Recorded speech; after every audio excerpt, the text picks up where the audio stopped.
I did 27 months, 3 weeks, 4 days, 11 hours, 38 minutes, and 43 seconds over there. I got 14 holes in me that I cannot explain to my child, okay? I got a little kid walk up on me. Before I find he pull a pin and blow something out, then I know we got a shooter. If he didn't blow himself up. That's not no war. Tell me who the enemy is, and I'll kill him. I'm trained, I would do that. Everybody down there is trained that way to deal with what time it is. Then you want my son to go and fight for this country, and you treat me this way? You better think about y'all, better reevaluate your whole situation. Because I'm going to tell you, I'll kill my own son for all them things that y'all put me in. I'll fight again. They just named I'll fight, but I will not let my kids go. And how do you feel about today and parade? Probably still a little angry and bitter about the whole experience. I certainly would not go back. I would do whatever I could to prevent my son from ever being in the military service. I feel that most of us went there, at least in the early days of the war, before any of the anti-war stuff had started, pretty ignorant about what was really going on, and in some ways convinced that we were actually going there to fight communism there so we wouldn't have to fight it here. After we were there, it was a real sense of there's nothing we can do. In other words, it became just a survival. We couldn't leave. No way to get out of there, and you then end up fighting for your own survival. Combat is not like the movies. Why don't you stay in school a little while longer? Why don't you think about it before you go into service? A lot of people have a hard time finding jobs. A lot of people... Sure.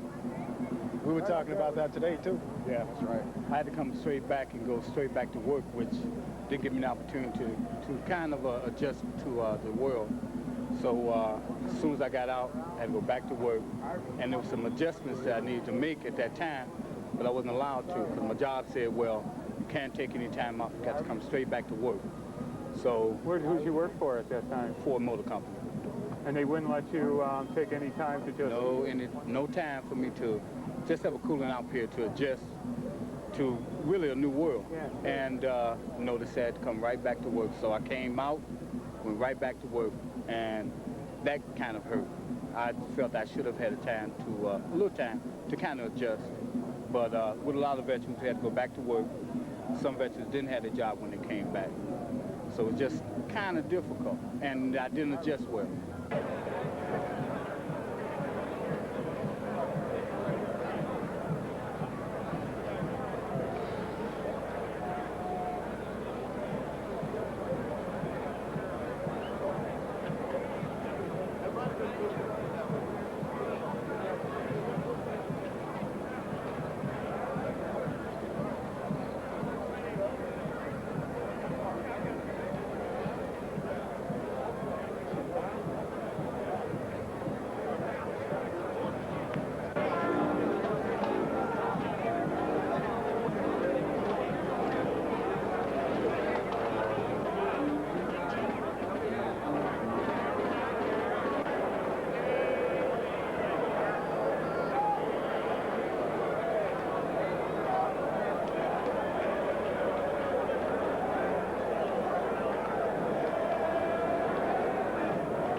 L-I-T-E-K-Y, and I'm a Vietnam veteran.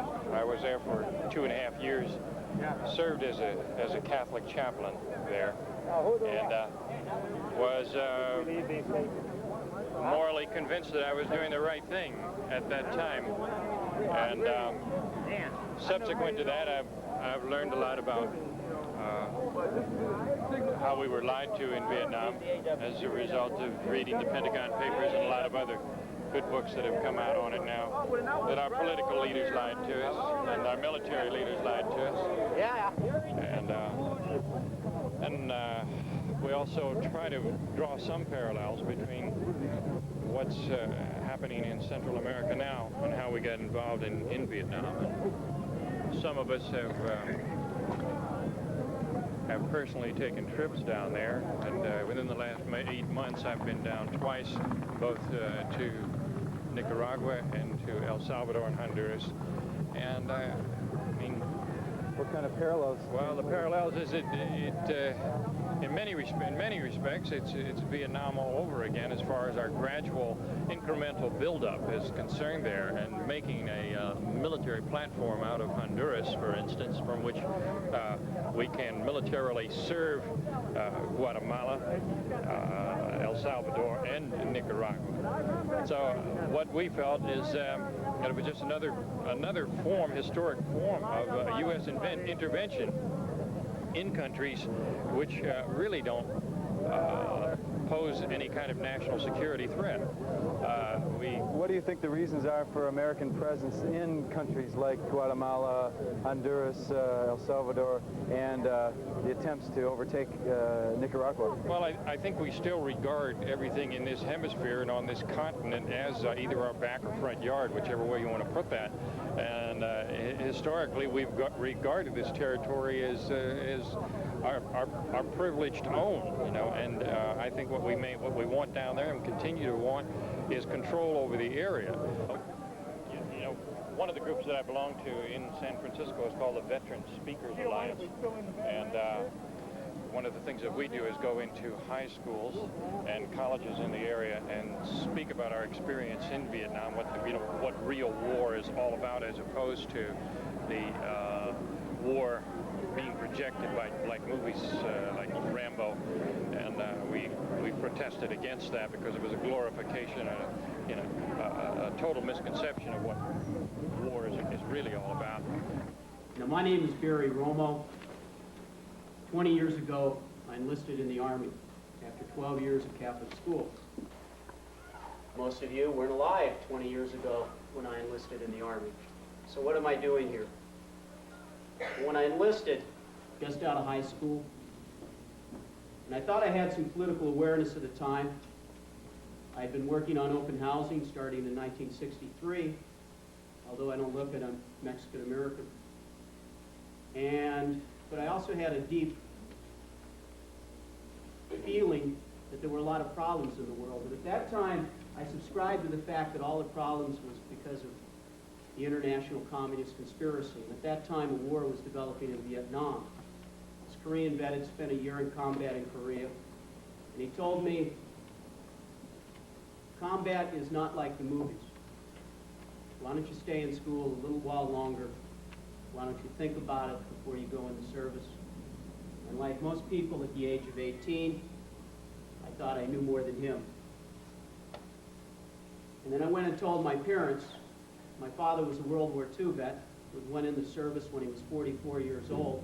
He was 49 when I was born. I was sort of a late child in my family. My brother right now is 67. He's probably older than most of your fathers. And my father, at the age of 66, sat me on his lap and cried. He said, son, this country isn't worth it. This war isn't worth it. Don't go in.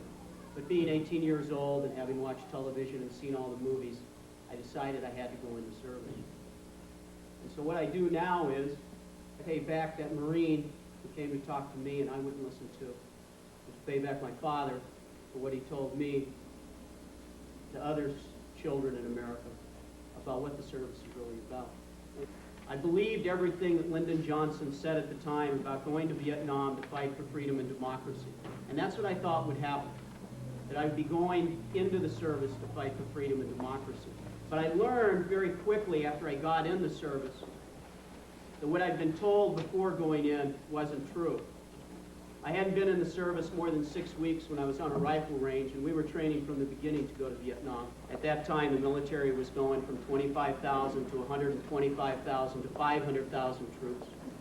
And we were on a rifle range, and one of the drill instructors pointed out a Japanese American that was standing next to me, and he said, see that goop?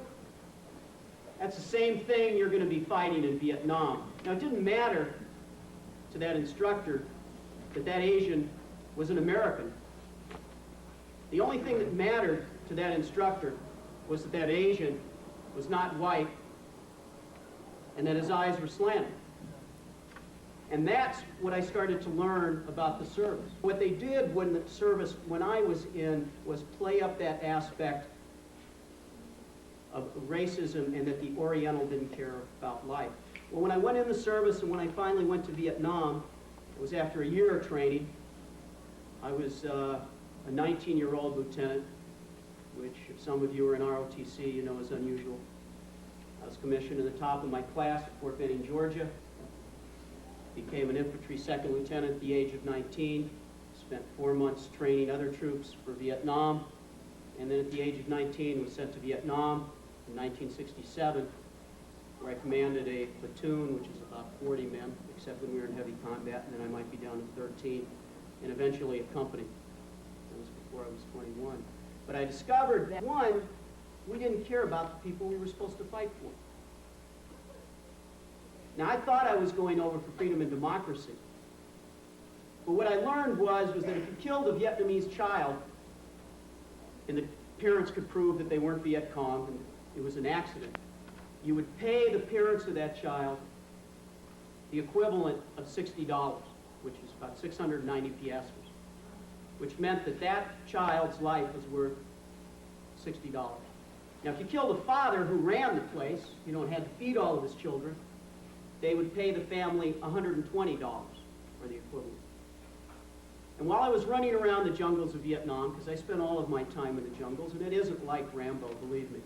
One, nobody could carry weight like that in the jungle. You have to lose weight and get skinny. I was down to about 122 pounds, and I was fat. But while I was running around the jungle, we would find rubber plantations. And at the time, they would say, you're going to be going through a Michelin rubber plantation. And I thought when they said Michelin, that's a type of tree. And it wasn't until a time later when I came back and saw the Radio Lex commercials, you know, with the guy, the little tire man, that when they said Michelin, they meant those were owned by Michelin rubber. And I discovered that I wasn't in Vietnam for that child's life. I was in Vietnam so I could protect rubber trees that belonged to Michelin so that they could make Radio Lexes so someone could have cheaper tires on their new Oldsmobile. And that didn't quite make sense to me. But what really didn't make sense to me was that if a child died, we paid him $60. But if we destroyed a Michelin rubber tree, we paid them $600. The sap in that tree was worth 10 times the amount of money of that child, that baby's blood. And that didn't make sense to me, because I'd been raised right, and that didn't make sense. And then what I learned through the course of the period of Vietnam was that we were there supporting a corrupt dictatorship, and the people on the ground, the peasants in the field, didn't want us there. Oh, there was a certain segment of the Vietnamese population that wanted us there. The pimps wanted us there. The whores wanted us there. The people pushing drugs wanted us there. And the generals that were making money off of this wanted us there.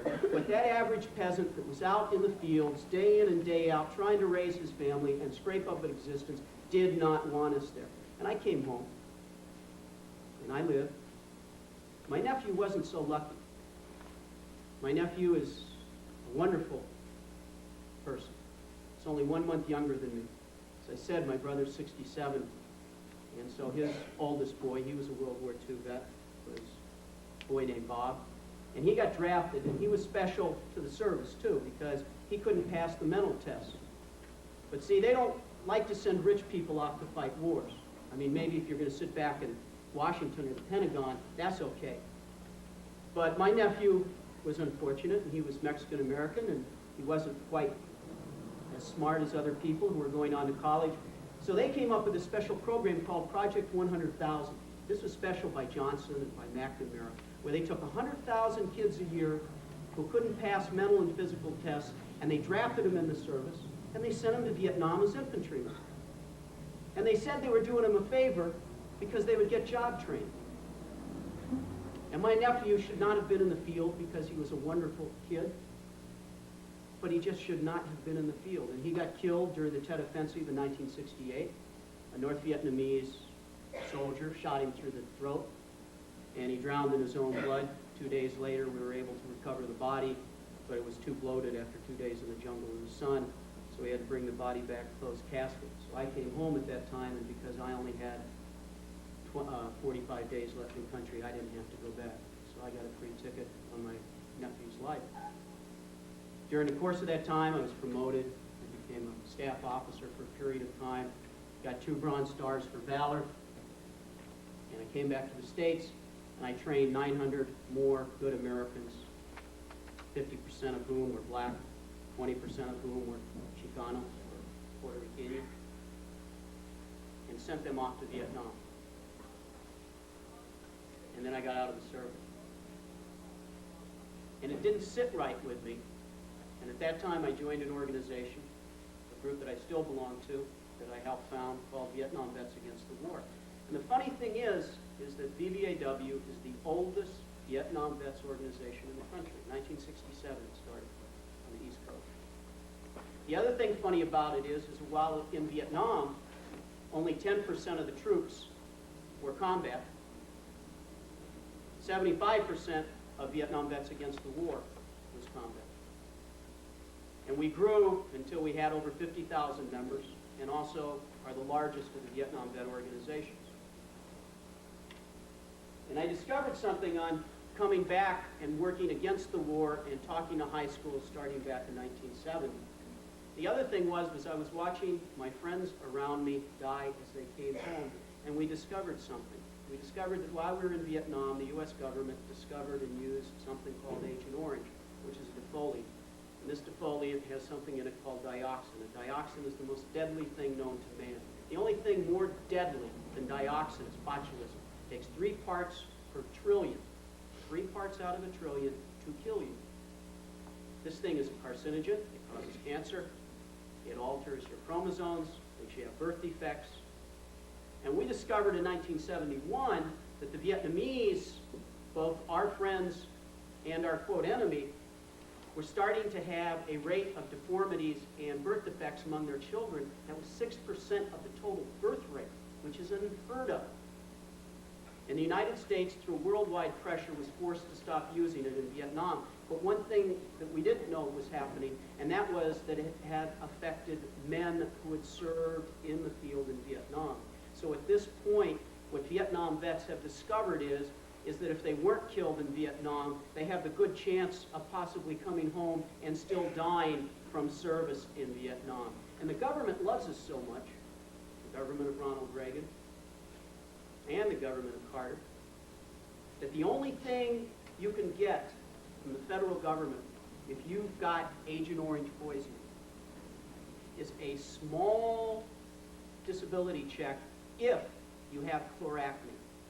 So if you're 39 years old and you got pimples like you're 13 and a skin problem, they'll give you $25 a month. But if you've got 2 children who have multiple birth defects due to exposure to Vietnam, or Agent Orange in Vietnam, you don't get 1 penny. And 2 years ago, we beat 6 chemical companies, and out of court, they gave us $180 million. We said we didn't want the settlement because we were asking for $1 billion. The judge said, we don't care what you say. I'm saying you're going to get $180 billion because I think that million because I think that's fair. Now, do you think the chemical companies coughed up $180 million cash in 1 day because they thought they were going to win that case? So what does this have to do with you? Because presently what's going on is another situation in Central America or the Middle East. It's an awful lot like Vietnam. It's an awful lot like it because we're doing exactly the same things where the government is that they did when I went into service. And the worst part about it is that the day that we said we didn't want the Agent Orange settlement of $180 million, and here in Chicago we had 200 Vietnam vets, including 2 children, one age 9, one age 11, who will be dead before they're 16, who have poisoning from Agent Orange and who testified against the settlement, and another bunch of lovely children who will be dead before they're 11 who were at the thing. that on that day that we said we didn't want the money in front of the judge, the Assistant Secretary for the Air Force announced that they thought Agent Orange was fine, and they didn't care about the settlement, and that they were planning to use it in Central America. And that means that Vietnam vets, if they've survived, now have a chance to watch their children die of it. Or if you're a woman and you ain't never planning to go in the service, you have a chance through your mate having children that are birth defects and not be able to turn to anybody. And so I will leave you right there, and hopefully people will ask questions.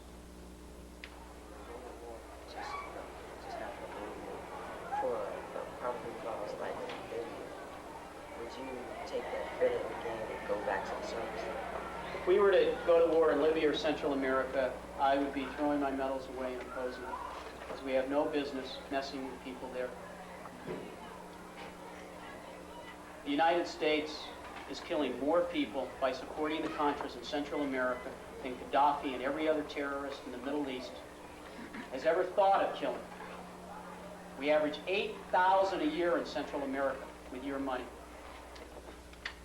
I was just wondering, how do you feel towards the United States and towards what was going on when you discovered that your cousin was killed? Yeah. My nephew was killed.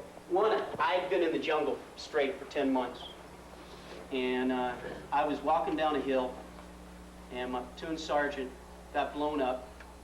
And pardon me, but he had his balls blown off. And he was laying on the ground screaming. And he was about a 26-year-old lifer sergeant.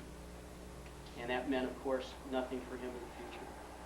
And I walked about another kilometer or whatever it was, got back to a base camp, and they held a little card up in front of me. They flew a helicopter down, and the card said, "Your nephew has been killed along the demilitarized zone.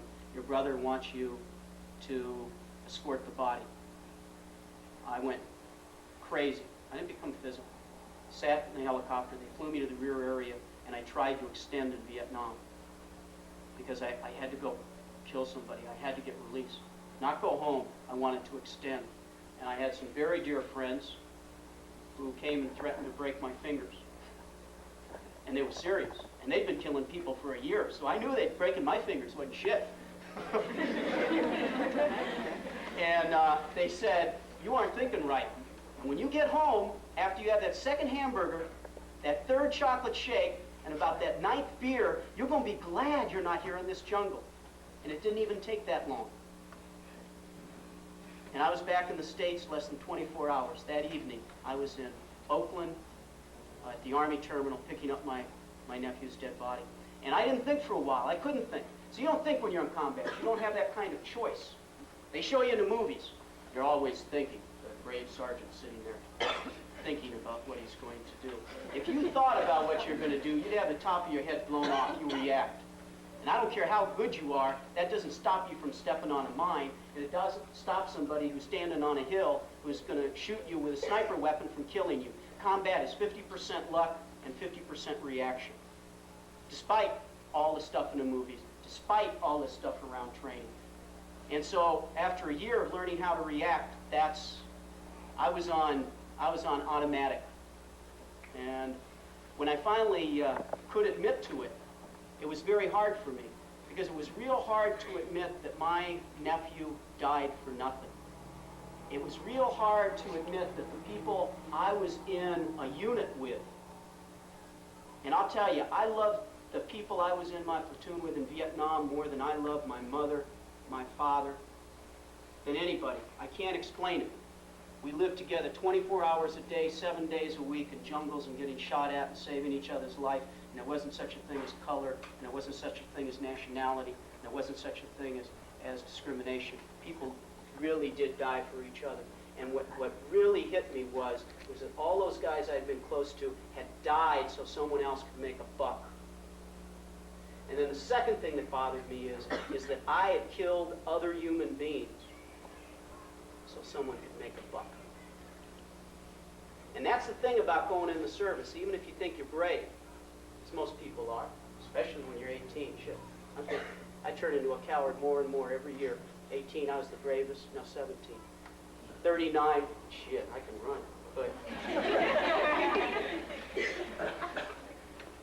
and so you got to think beyond the question of, well, I'm not afraid to die. The question you also have to think about is, am I willing to take some other poor individual's life merely because Ronald Reagan or a general tells me to? And in a case of Central America, that means killing some 16-year-old peasant who's not up in Florida, who's not up here in Chicago attacking the Chicago theater, but who's down on his farm in his country, speaking his language, cultivating food for his family, and just telling people from another country not to come down there and mess with us.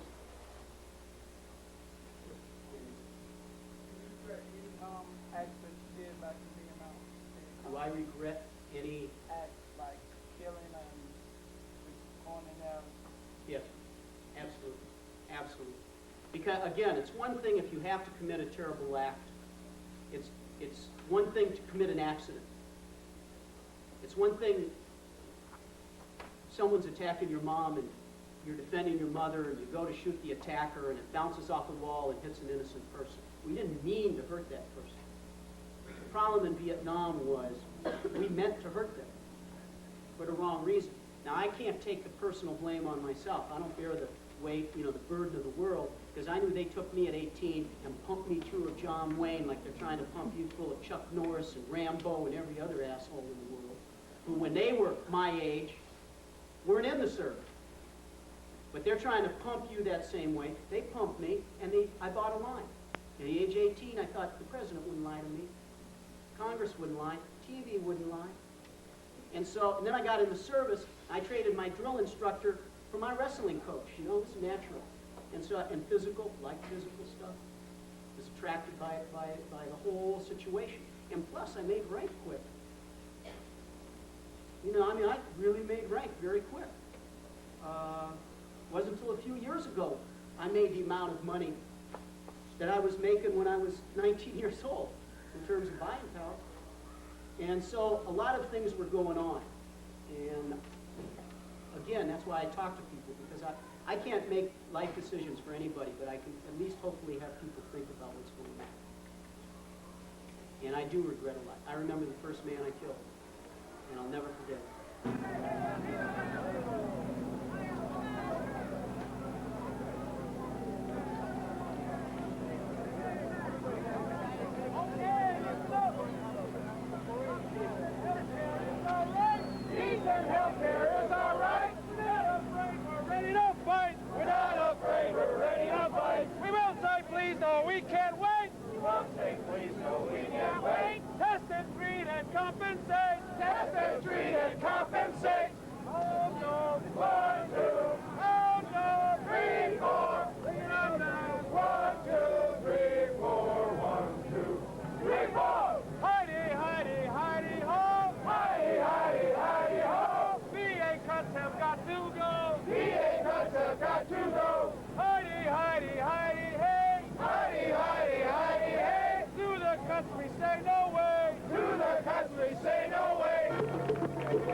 How do you guys feel about William Westmoreland leading the parade today?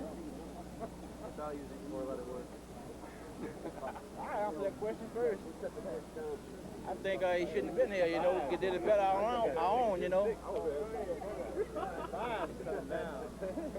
one needs to lead us. Grown men, we do our own job, They didn't lead us too good in Vietnam, so why now? What about you? I agree with that. We didn't need a leader for this parade. We didn't have a leader to organize this whole thing from New York to Washington to Chicago. Westmoreland is, in my opinion, should have told Johnson the true facts about what was happening in Vietnam, how many NVA regiments they had waiting for us, and there wouldn't have been no Tet Offensive in 1968, and we wouldn't have lost 58,000 men, and we wouldn't have lost the war.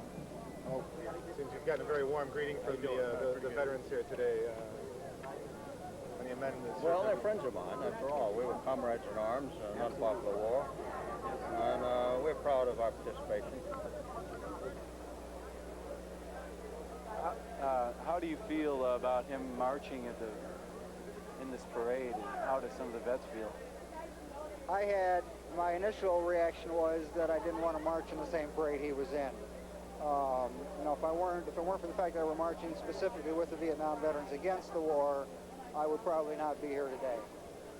Westmoreland and his advisors didn't tell Johnson the truth. And that's, in my opinion, that's why Johnson didn't run again, because he stopped the bombing. He knew the fellows wouldn't like that.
I tell you what, this is our America, and nobody will ever take this away from us. We'll fight for America any place we got to go. And I think you'll agree. We'll do it again. We'll do it again. We'll do it again. Because these colors don't run. We'll do it again. No regret. No regret. His question was, do you have anything to say to teenagers and the youth today? Yeah. Believe in America, because it's the greatest country going. It's the only country going. And damn it, when they call you to fight, you better get your buns out there and fight. Now that's my opinion. I'm a lifer. I retired in 1972, been through Korea and Vietnam. And let's fight for what we believe in, and this is what we believe in. This today is our America. I was listening to these guys, and believe me, I'm not knocking these guys at all. He said he would do it again, or they said they would. I understand. But I wouldn't do it again. There's Did no you do way. it? I did, yes. When? In 68. I was dropped in doing TED. Now you know what it was like. And I would not do it again. That could make I would not do it again for the simple fact I have no reason why I did it in the first place. You know, I wouldn't do that again. I'm not saying I wouldn't defend the country, but I would not do that again. I spent almost 13 months, you know, literally 13 months. Went back to the rear 2 days prior to D-Rose. You understand that, don't you? We understand, Hey, listen, and what happened? Hey, got kicked in the ass. Got literally kicked in the ass. I will not do it again. Not that again. Because I don't want to, we haven't accomplished anything. We lost a lot of lives. I lost a lot of buddies. I made a lot of friends. And there's no way I'll do that again. For no reason at all. Do you know of a reason? Can you tell me a reason? Yes, I can tell you a reason, because these colors don't run. Okay. From nothing or nobody. And there's nobody in the world can ever tell me that the youth of America, I was 33 when I was there. I don't know how old you were. Okay, well, I was 23. All right, I was 30. All right. I've already been through Korea. All right. Nobody can tell me that the United States of America is not the greatest country that doesn't need to be served and that's not what whenever I'm saying. and wherever. And that is not what I'm saying. Obviously, and I'll fight in a minute for my country. I'll fight for you. But if you understood what I said, I would never do and this that lady. again. I'll fight anytime, You know what I'm saying? anywhere. And I'm 53 years old. Okay. I'm retired. That's not being disputed.